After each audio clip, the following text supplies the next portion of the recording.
नमस्कार, स्वागत है आपका ईटी नाउ स्वदेश में। और आप देख रहे हैं मुनाफे की मंडी, जहां हम आपको अगले आधे घंटे तक कमोडिटी मार्केट की तमाम बड़ी खबरें और आपके लिए ट्रेडिंग कॉल्स भी लेकर आएंगे। साथ ही कुछ मंडियों से रिलेटेड खबरें भी हम आपको बताएंगे। लेकिन सबसे पहले मेहमानों से आपका परिचय करवा दें। हमारे साथ भाविक पटेल हैं ट्रेडबुल सिक्योरिटीज से, अजय केडिया हैं केडिया कमोडिटी से, दिव्या गगलानी है एक्सिस सिक्योरिटीज से और जिगर त्रिवेदी हैं रिलायंस सिक्योरिटीज से। आप सभी मेहमानों का बहुत बहुत शुक्रिया। लेकिन आपको बता दें कि ईटी नाउ स्वदेश को ग्लोबल प्लेटफॉर्म पर बैंकॉक में साउथ एशिया एग्री समिट में एक बड़ा सम्मान मिला है। एग्री मार्केट के कवरेज और जागरूकता अभियान जो ईटी नाउ स्वदेश की तरफ से चलाया जा रहा है, उसके लिए ये सम्मान दिया गया है। और ये अवार्ड समारोह बैंकॉक में आयोजन किया गया था और BSA जो भारत सब कॉन्टिनेंट एग्री फाउंडेशन है, उसकी अगुवाई में ये समारोह किया गया था, जहां पर ईटी नाउ स्वदेश को के काम को सराहा गया है। और इंडस्ट्री के तमाम दिग्गज वहां पर मौजूद थे और दुनिया के 30 देशों के पार्टिसिपेंट्स वहां पर आए हुए थे, जहां पर एग्री मार्केट में मौजूद संभावनाओं और चैलेंजेस को लेकर चर्चा हुई।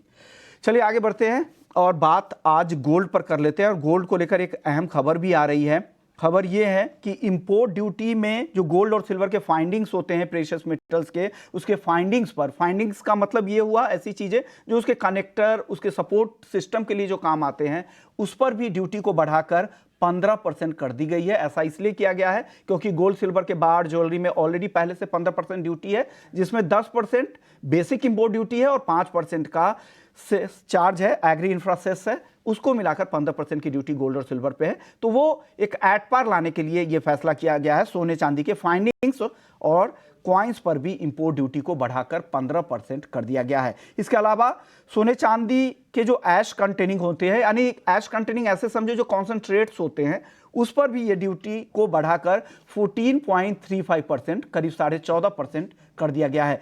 केडिया जी, इस खबर को आप कैसे देख रहे हैं? क्या लग रहा है, क्या इससे कुछ असर पड़ेगा महंगाई पर? यहां पे दाम बढ़ सकते हैं क्या केडिया जी?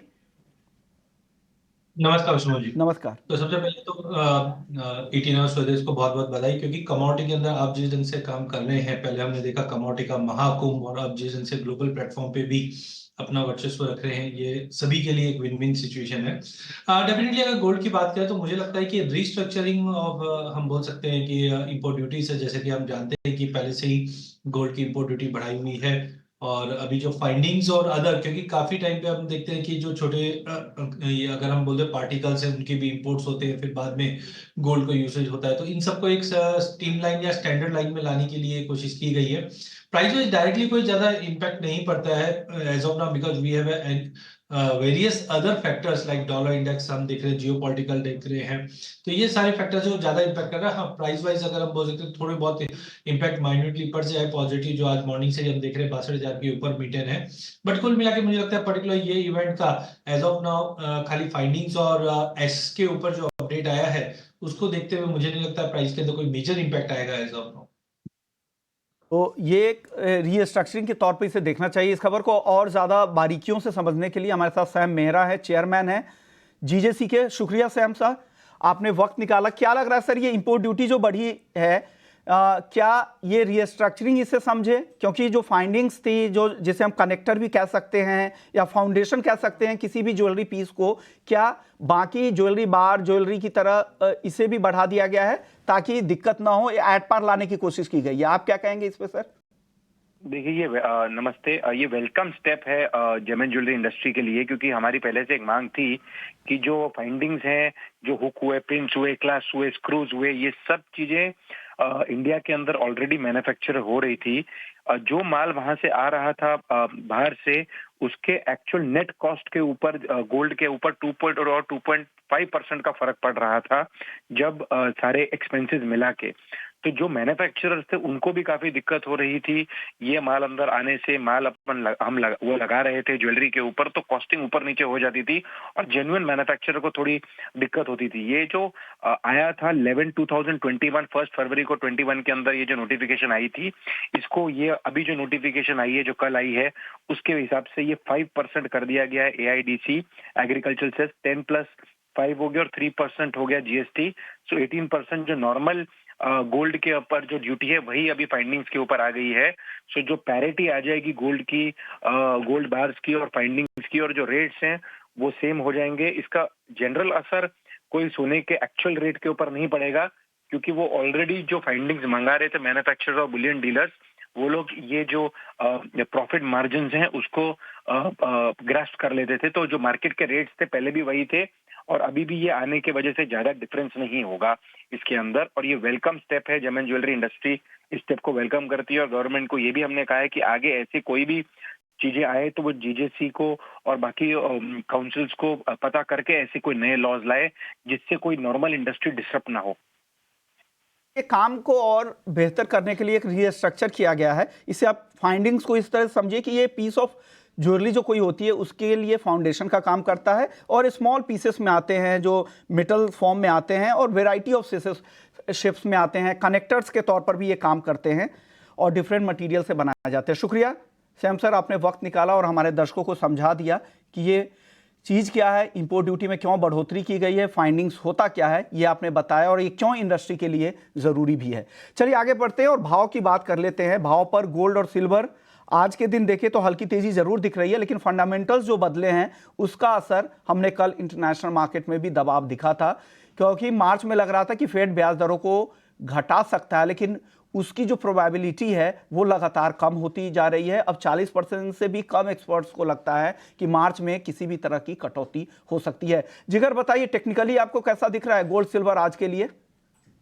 गुड मॉर्निंग विश्वमोहन, सबसे पहले तो आपको बहुत बहुत बधाइयाँ, आपको और ईटी नाउ स्वदेश की टीम को। शुक्रिया सर। गोल्ड की अगर हम यहाँ बात कर रहे हैं, जैसे कि आपने बहुत सही बताया, कल के इवनिंग के सेशन में एटलीस्ट हमने देखा गोल्ड एंड सिल्वर दोनों में एक सेलिंग प्रेशर था। सिल्वर इनफैक्ट एक पॉइंट पे 2 से 2.5% डाउन थी, लेकिन थोड़ा बहुत बाउंस भी आया था। और डॉलर इंडेक्स थोड़ा बहुत स्टडी भी हुआ है, 103.15 103.20 के आसपास। And 10 year bond yield is comfortably above 4.0102। And जो आपने बताया कि मार्च में यूएस फेड की ओर से जो इंटरेस्ट रेट कट की बातें आने वाली थी, उसकी प्रोबेबिलिटी पहले 70% 60% थी, वो आज इवन बिलो 40% है। तो यही वजह है कि शायद मार्केट में थोड़ा बहुत प्रेशर रह सकता है। लेकिन अगर मैं आज के इंट्राडे की बात करूं, गोल्ड एंड सिल्वर थोड़ा बहुत 250-200 पॉइंट प्लस है। I go with the trend of the intraday only. मुझे लग रहा है gold February contract only for the intraday purpose 62,000 आसपास मिलता है February contract. One can go long 61,900 stop loss and 62,200 is target. Jigar की तरफ से आ रहा। केडिया जी, आप बताइए आपके टारगेट स्टॉप लॉस आज के लिए गोल्ड और सिल्वर दोनों काउंटर में क्या है? देखिए, जैसे मैं पहले कह रहा था कि सोने में कोई बड़ी ज्यादा तेजी नहीं दिख रही, क्योंकि जो भी चीजें वो डिस्काउंट हो चुकी है। अब हम देख रहे हैं कि पिछले एक हफ्ते में प्राइजेस नहीं 61, 500, 600, 650, 700 में मल्टीपल सपोर्ट ले चुका है। तो आई थिंक जो अभी हम इंटरेस्ट रेट मार्च में कैसे होगा वो ऑलरेडी डिस्काउंट हो चुका है, मार्केट ने अच्छा सपोर्ट ले लिया है। तो आई थिंक आज इंटरडे के लिहाज से बाय करके चलिए 62 पे। 61,770 का स्टॉप लॉस रखिए। स्पाइक आता हुआ दिखाई देगा, जो मुझे लगता है कि 62,380 तक का स्पाइक रहेगा। तो आज बाय साइड ही रहना चाहिए सोने में। आज मुझे लगता है कि एक अच्छा खासा भाव देखने मिल जाएगा। और साथ में ये हफ्ते की जो डेटा पॉइंट भी ये कहीं ना कहीं डॉलर पे दबाव लाता हुआ दिखाई देगा, कि डॉलर इंडेक्स 200 मूविंग एवरेज के बिल्कुल टच करके 103.80 का लेवल छूकर अब नीचे आता हुआ दिखाई दे रहा है। तो डॉलर की गिरावट आगे बढ़ते हुए दिखाई दे रही, जिसके चलते मुझे लगता है कि सोना बैर मिनिमम 62,380 तक का एक स्पाइक देखने मिल सकता है। तो ये व्यू केडिया जी की तरफ से आ रहा है। भाविक, आप भी बता दीजिए अपने टारगेट स्टॉप लॉस दोनों ही काउंटर के लिए आज।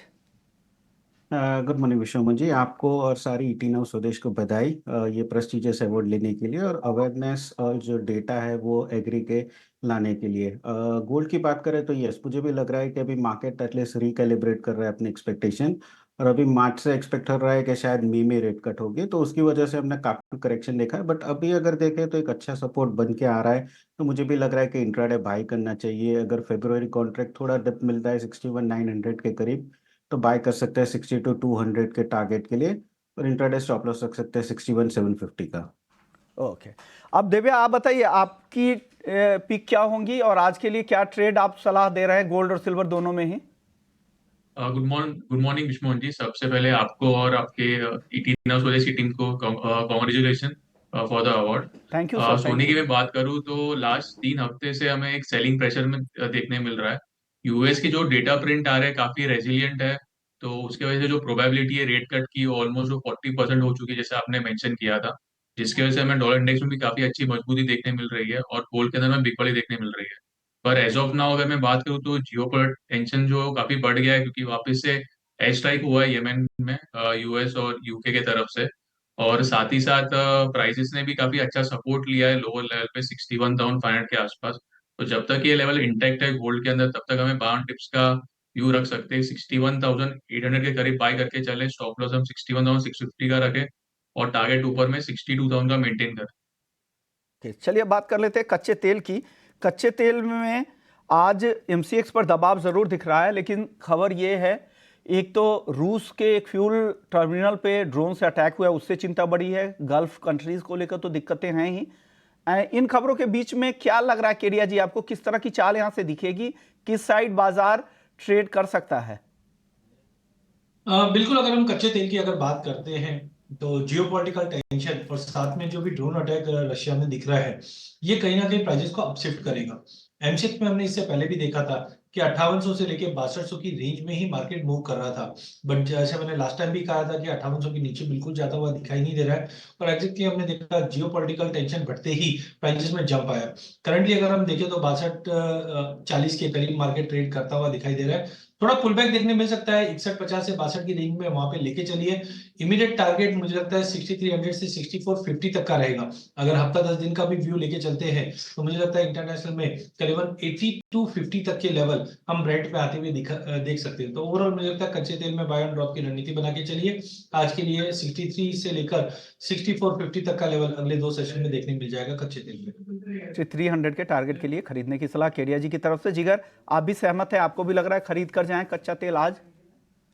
जी बिल्कुल, I go with exact similar view. मुझे लग रहा है WTI क्रूड ऑयल 77-80 डॉलर्स तक भी आने की गुंजाइश है, जिस तरीके से चार्ट फॉर्मेशन हुआ है एटलीस्ट डेली चार्ट पे।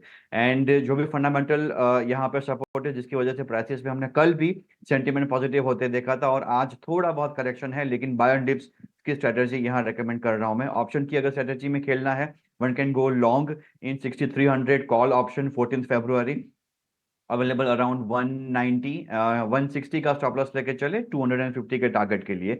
एंड फ्यूचर्स में अगर पोजीशन लेनी है, फरवरी क्रूड ऑयल 6200 के आसपास एक बार लॉन्ग करके चल सकते हैं। 6150 stop loss and 6300 is target.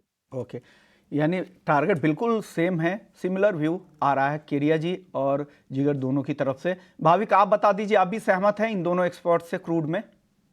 जी जरूर से, मेरे भी व्यू अगर देखें तो बहुत नजदीकी है। मुझे भी लग रहा है कि देखिए जो जियोपॉलिटिकल कंसर्न्स हैं दैट हैज ओवरशैड, और जो वीक फंडामेंटल डेटा है, तो मुझे भी लग रहा है कि बाय ऑन डिप्स की स्ट्रेटेजी रखनी चाहिए। आई थिंक 6300 से 6350 का एक मेजर हर्डल है, अगर वो ब्रेक करता है तो 66 तक भी आ सकता है। बट इंट्राडे कुछ भी डिप मिलता है 6140 के करीब, तो मैं 6250 से 6300 के टारगेट के लिए बाय की रिकमेंडेशन करूंगा। मेरा स्टॉप लॉस छोटा रहेगा 6100 का, तो थोड़ा भी डिप मिलता है तो बाय कर सकते हैं। यानी डिप मिले खरीदारी करे, तेजी की उम्मीद तीनों एक्सपर्ट्स की तरफ से। दिव्या, आप ऑप्शंस में हमेशा रणनीति देते हैं, आज क्या कॉल ऑप्शन खरीदे क्रूड का? जी, कच्चे तेल में बात करूँ तो ऑलमोस्ट 3 हफ्तों पे हाई पे आ चुका है। कल भी हमें अच्छी रैली देखने मिली प्राइसेस के अंदर।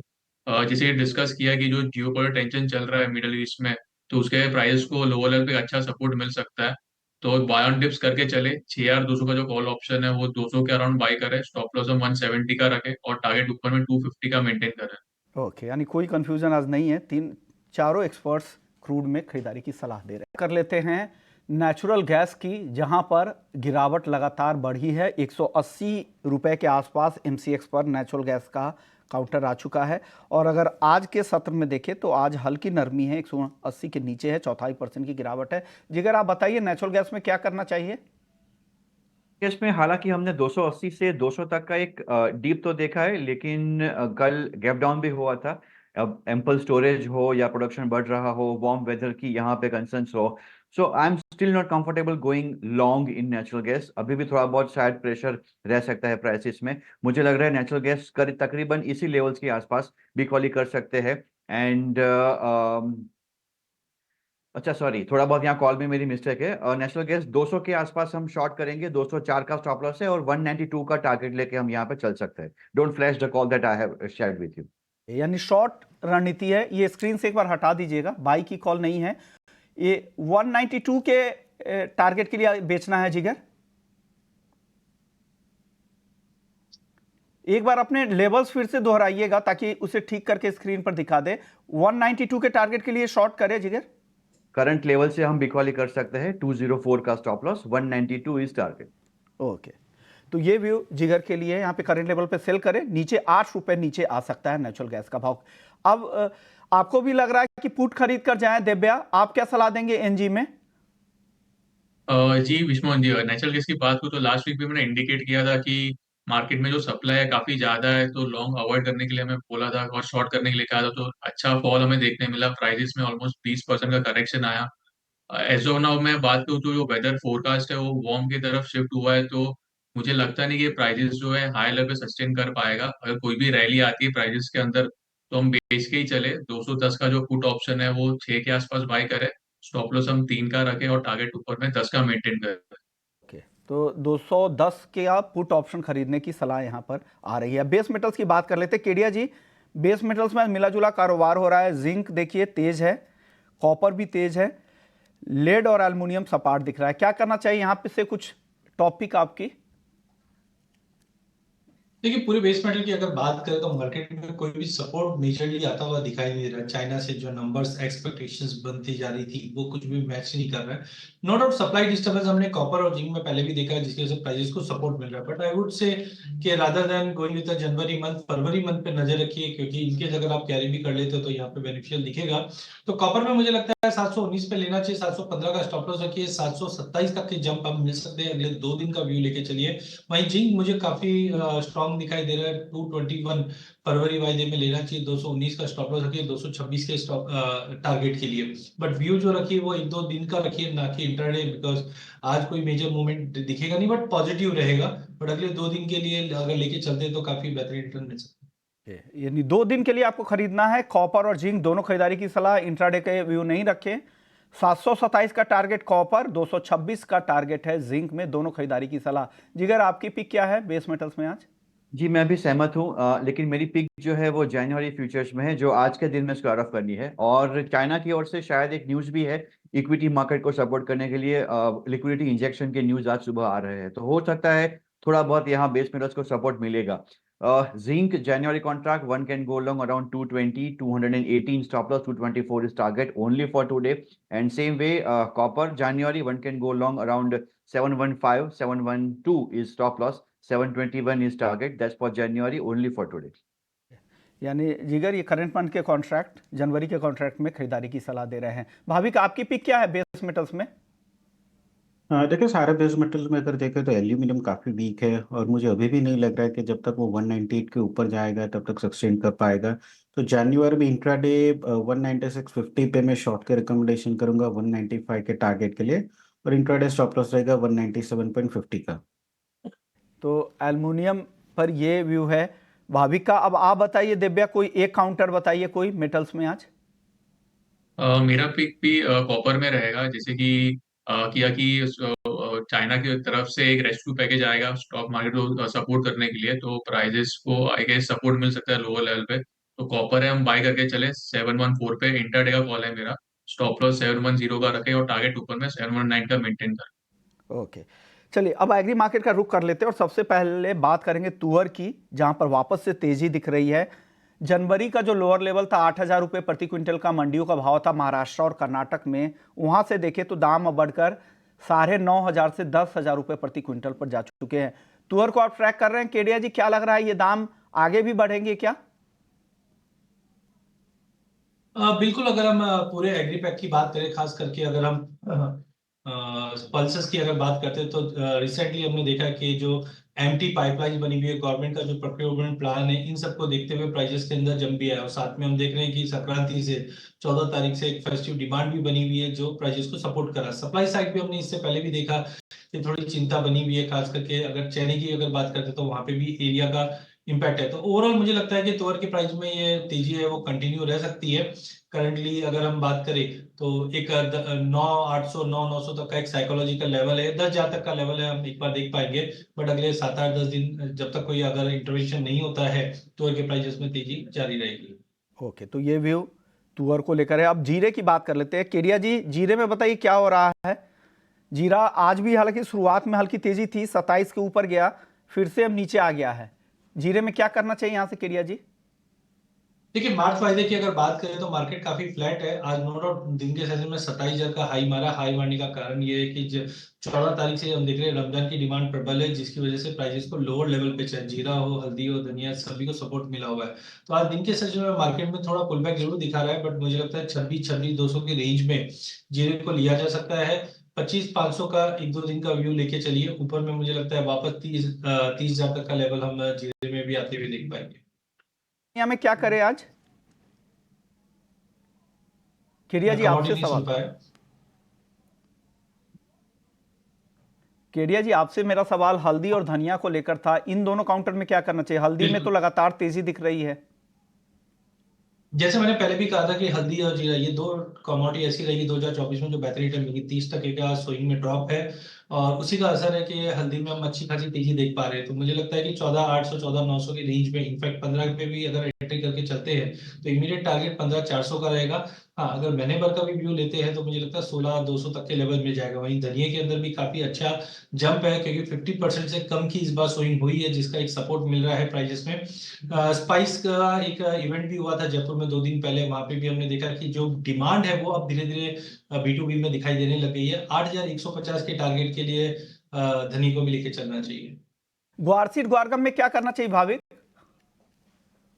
देखिए ग्वारसीड ग्वारगम वापस वही लेवल पे आ गए कि जहाँ पे सेलिंग प्रेशर बन रहा है। हालांकि फंडामेंटल्स अच्छे हैं, बट 5600 वो ब्रेक नहीं कर पा रहा है ग्वारसीड, और 11,000 ग्वारगम नहीं ब्रेक कर रहा है। तो आई थिंक उसके ऊपर ही तेजी मिल सकती है। अभी अगर इंट्राडे कॉल लेना है तो ग्वारसीड सेल कर सकते हैं 5450 के टारगेट के लिए, और ऊपर का स्टॉप लॉस रख सकते हैं 5550 का। शुक्रिया भाविक, जिगर, दिव्या गगलानी और केरिया जी, आपका बहुत बहुत शुक्रिया। मुनाफे की मंडी में इतना ही। ब्रेक के